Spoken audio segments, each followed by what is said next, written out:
Hello, you're watching PokerNews. Welcome back to our coverage here of the PokerStars Championship in Monte Carlo. I'm joined by Luke Schwartz. Now, what I really want to talk to you about is Mr. Doug Polk, because there's been quite a lot of back and forth between you two. Tell us where it all started. It's a bit of a minor thing, really.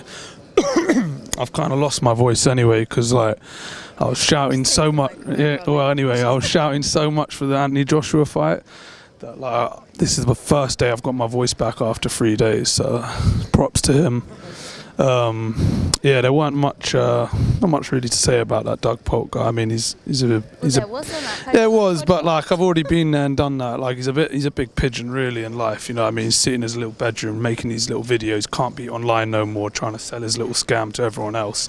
Wants to put he up wasn't happy about you talking listen, about I don't give a scam. Listen, it is a scam. He didn't care about you saying he's a bad player or whatever. Listen, this guy, yeah, he wants to frame a chart of my PokerStars graph, yeah?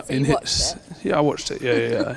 Reasonably funny, to be fair, but, yeah, actually, give props to him for that. But why don't he frame a chart of his own PokerStars chart of the last 2 years? Because you know what that looks like? That looks like down about 600k, and the geezer can't win online no more, innit? Just like a lot of us can't win online anymore. He can't win online, but yet he's still trying to sell his shit. So it's bullshit.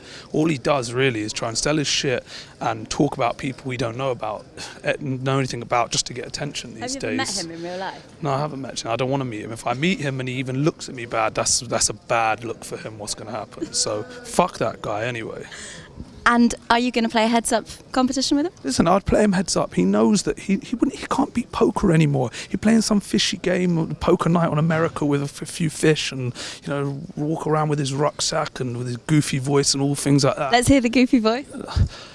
Hey guys, Doug Polk here. Whilst I will say I'm really good at poker, I cannot beat it anymore. And whilst my voice goes high, sometimes it goes low at other times. And my name's Doug Polk, and I've been with my girlfriend for 2 years, but I'm pretty sure we've never had sex with the lights on because I'm such a sad loser.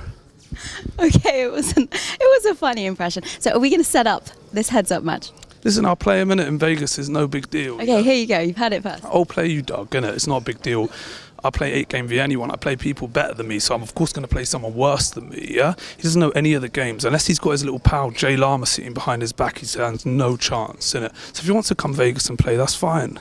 Okay, well, I'm going back a bit, so I actually got into poker because of you. I'm a bit of a fangirl, yeah. I used to love Premier League, and I used to love those little hissy fits. And here I am now working poker because you were my idol. Those hissy fits seems like they haven't stopped. I was going to say, have you grown up a little bit in those years? I've grown up loads, and I'm about 8 years older since that last interview I did over there with Gloria Balding. And obviously I was a bit controversial then, but it was kind of uncalled for then. But now this guy Doug Polk, he's a prick, you know what I mean? He's just fucking saying scam, saying this guy scammed. He has a video say Jason Mercier cheating allegations, when Jason Mercier is accusing someone of cheating, but the title of his thing is Jason Mercier's cheating allegations, just so people see that, oh, he might be cheating, you know what I mean? It's just does anything to get more attention for his little stupid site.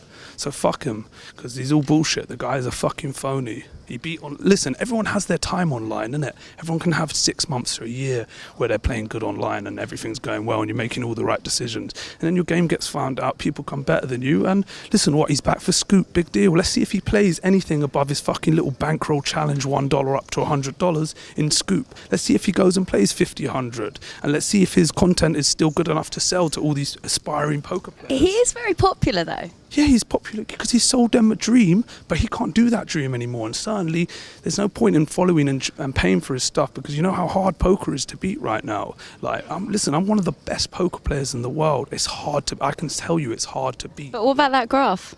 Yeah. Okay, so I don't win on PokerStars cash games, yeah, because that's the toughest place to play, yeah? But I'll win elsewhere, don't worry about it. But you haven't had a cash live since 2013 or Hendon Mob. I don't play live tournaments, that's why. This is probably one of my first live tournaments. I've just cashed it, yeah? So you don't need to worry about whether I still win, because as Negreanu says, I beast everything, yeah? So don't worry about it. If Negreanu said it. Then Negreanu knows it, you know what I mean? Right, any pigeons in this tournament? Listen, the whole field is pretty soft. I got a tough table. I've got Dan Smith on my left. I've got this Chris. Is he a pigeon? No, he's not really a pigeon. He's got a bit of a pigeon voice, but I've got this Christoph guy on my right who's a big online beast. So like, you know, I'm just keeping it tight for now. But you're in the money, so all's good. Yeah. And You get a little flag. With all that losses on stars, innit? And I can't win anywhere, as you said, so I need that 5k extra. Well, we wish you all the best of luck. I saw you win a pot then, so seems to be going good. That graph's going to be going up sometime soon. Hopefully. All right, thanks so much for chatting with us. Luke Schwartz, I'm Laura Cornelius. You are watching PokerNews.com.